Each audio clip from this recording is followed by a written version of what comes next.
इसी तरह का स्वेटर लगाए हुए यूपी की रहने वाली बीपीएससी शिक्षिका शिवानी अपने फारबिसगंज आवास से अपने मध्य विद्यालय स्कूल खाबदा जा रही थी और रास्ते में घात लगाए हुए शूटर जिसने उसकी हत्या की और उसके जुर्म में उसके ही विद्यालय का रंजीत टीचर इसलिए जेल चला गया, इसलिए थाने डिटेन हो गया क्योंकि आरोप उनकी बहनों ने ये लगाया कि वही था जो उसे परेशान करता था, शादी के लिए फोर्स करता था, क्योंकि वो विवाहित रंजीत लगातार कई सालों से उस शिवानी पर प्रेशर बनाता था कि मुझसे शादी कर लो।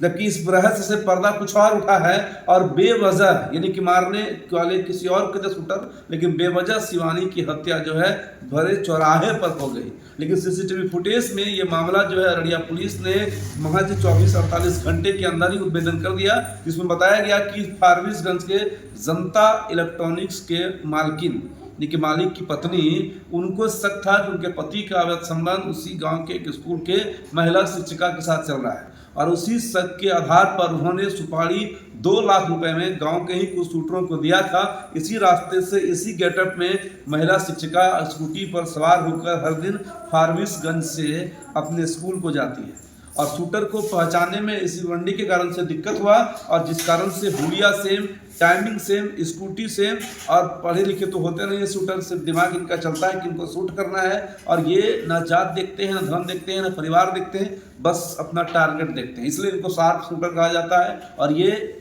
सुपारी लेते हैं, मर्डर करते हैं और शालीनता के साथ वहाँ से निकल जाते हैं। इनको कोई मतलब नहीं बनता है कि हम किनको मार रहे हैं, क्यों मार रहे हैं, कब मार रहे हैं, बस फोटोज दीजिए, पैसा दीजिए, ये अपना काम करके आपको इन्फॉर्म कर देंगे कि आपका काम हो गया है। ऐसा हम नहीं कर रहे हैं। ऐसा पूरी कहानी अररिया पुलिस कप्तान ने इस बात को प्रेस कॉन्फ्रेंस करके बताया है कि शिवानी की हत्या जानबूझ कर नहीं बल्कि अनजाने में हो गई, मतलब उसका कोई कसूर नहीं था।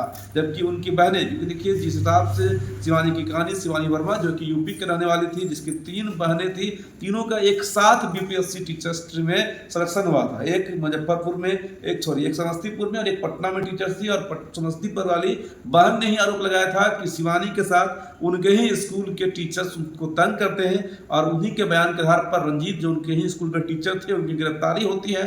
और उसके बाद उसके इर्द गिर्द के बच्चे भी ये बयान देते हैं कि शिवानी मैम जब क्लास में रहती थी तो कई लड़कों के फ़ोन आते थे जिससे वो परेशान रहती थी, कई लड़कों को ब्लॉक कर देती थी, लेकिन उसके बावजूद भी लड़के अलग अलग नंबर से उनको फ़ोन करते थे। मतलब साफ है कि शिवानी का भी एक अलग कहानी वो चल रहा था। जबकि शिवानी के 1 साल पूर्व उनके यूपी में ही किसी लड़के के साथ में इंगेजमेंट तय हो चुका था, शादी तय हो चुकी थी, इंगेजमेंट भी हो चुका था, यूपीएससी की तैयारी शिवानी कर रही थी और ये कहानियाँ उनकी बहन की थी। लेकिन इन कहानियों के अलावा एक अलग ही कहानी आज अररिया पुलिस ने उद्भेदन किया है। उसका आधार सीसीटीवी फुटेज था, क्योंकि जिस चौराहे पर शिवानी को गोली मारी गई वो चौराहे एकदम व्यस्तम इलाका था, कोई सुनसान नहीं था, बल्कि आसपास में शिवालय थे, चौक चौराहा था, कई लोग आना जाता था और आसपास में सीसीटीवी कैमरे भी लगे हुए। और वहाँ से भागने के बाद जब अपराधी सीसीटीवी फुटेज में सामने आए तो उसे ग्रामीणों ने पहचान लिया कि ये लड़का इस गांव का है। और उस लड़के को जब पुलिस उठाई और उसके बाद उस लड़के ने इस तरह से पर्दा उठाया कि हम लोग ने जिस लड़की की हत्या की है, जब मारने के बाद हम लोगों ने फ़ोन करा उस जनता इलेक्ट्रॉनिक्स के मालकिन को तो बताया कि तुमने किसी गलत महिला टीचर को मार दिया है, हमारा निशाना कोई और था। वजह क्या है हमने आपको बता दिया। वजह सिर्फ एक शख्स था जो अगर संबंध था जनता इलेक्ट्रॉनिक्स के ओनर का और उस महिला शिक्षिका का, क्योंकि महिला शिक्षिका उस जनता इलेक्ट्रॉनिक्स के मकान में भाड़े पर यानी किराए के मकान में रहती थी।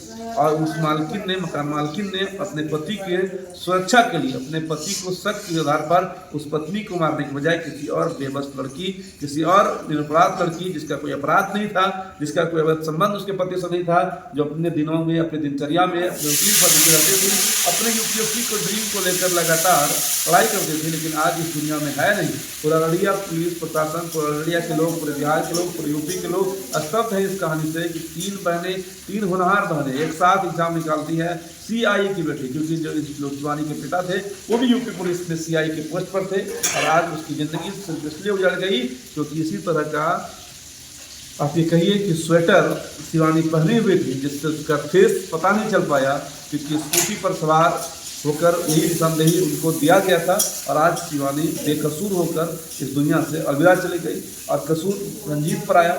और रंजीत कसूरवार है या नहीं है, लेकिन फिलहाल अभी जेल में बंद है। अब आगे की कार्रवाई अररिया पुलिस कर रही है। बाकी हम लोग इस रात से जो पुलिस ने एसपी ने संबोधन में कहा है वो बातें हम आपको कह रहे थे।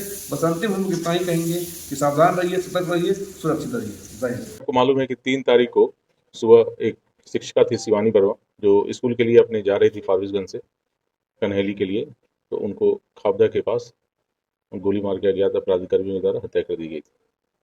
इस केस में उनकी बहन के द्वारा लिखित आवेदन देकर एक जो शिक्षक थे, उसी विद्यालय के शिक्षक, उनको नामजद करते हुए उनको उन पर संदेह व्यक्त किया गया था कि इनके द्वारा ही पूर्व से परेशान किया जा रहा था, उसी में इनके द्वारा हत्या कर दिया गया। हम लोग के द्वारा जो टेक्निकल है और सीसीटीवी फुटेज वगैरह है, उसके पूरी तरह अध्ययन किया गया। उनका अपराध कर्मियों को जाने का दिशा एवं उनके क्राइम करने के बाद भागने की दिशा में जो भी संभावित सीसीटीवी स्थल थे, उस सभी का फुटेज निकाला गया। वो फुटेज को अवलोकन किया गया एवं पहचान करवाया गया।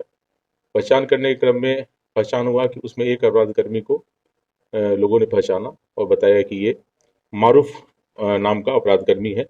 मारूफ पेसर ताहिर, जो रामपुर का रहने वाला है, फारबिसगंज का, उसकी पहचान की गई। साथ ही साथ उसके साथ एक और मोहम्मद सोहेल पेसर फिरोज रेफरल अस्पताल रोड फारबिसगंज की पहचान की गई। पहचान करने के उपरांत इन लोगों को गिरफ्तार किया गया है, अलग अलग जगहों से गिरफ्तार किया गया है। गिरफ्तारी के उपरांत इनसे पूछताछ की गई तो इनके द्वारा स्वीकार किया गया कि हाँ, इन्हीं के द्वारा 3 तारीख को उस जगह पर जाके FZ यामाहा मोटरसाइकिल से वो गए थे और उनके द्वारा उस शिक्षिका की हत्या कर दी गई थी। पूछताछ में मालूम चला कि इन्हें हत्या जो करना था वो किसी और शिक्षिका का करना था। वहीं खाबदा के बगल में ही भवानीपुर प्राथमिक विद्यालय है, उसमें एक शिक्षिका पढ़ाती है, जिनका अवैध संबंध या कहिए कि दोस्ती फारबिसगंज में ही फारबिसगंज के रहने वाले अपना इलेक्ट्रॉनिक्स है, जनता इलेक्ट्रॉनिक्स का मालिक है, उसके साथ था। उसी की पत्नी के द्वारा ये राजा नाम के अपराधी है, जो रामपुर का रहने वाला है, उसको सुपारी दी गई थी 2 लाख का कि हमारे पति को वो बातचीत दोस्ती रखती है, उसे रास्ते से हटाने के लिए।